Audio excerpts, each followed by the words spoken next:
హే friends, ఎలా ఉన్నారు? బాగున్నారా? ఈరోజు సండే స్పెషల్ అండి. జొన్న పిండితోటి దోశ, ఉత్తప్ప. అట్లా జొన్న పిండి ఇది తీసుకోవాలి. తర్వాత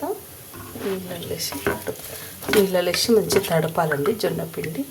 అందులో ఉల్లిపాయలు, పచ్చిమిర్చి, కరివేపాకు, కొత్తిమీర అన్నీ వేసి తడిపి మంచిగా చిక్కగా కొంచెం తీసుకొని ఇలా జొన్న పిండితోటి ఊతప్ప, ఇష్టం ఉంటే దోశలాగా పలుచగా వేసుకోవచ్చు, లేకుంటే ఊతప్పలాగా మందం వేసుకోవచ్చు. 2 గంటలతో పోసి ఇట్లా మూత పెడితే ఆవిరికి మంచిగా సిమ్ మీద పెడితే ఉడుకుతుందండి మంచిగా ఊతప్ప. నెక్స్ట్ తిరిగేసినప్పుడు మూత అవసరం లేదు. చాలా హెల్తీ ఫుడ్, హెల్త్కి మంచిది.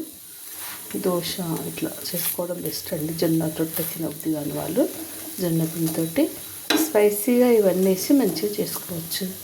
మీకు నచ్చితే మీరు కూడా ట్రై చేయండి ఫ్రెండ్స్. Thank you.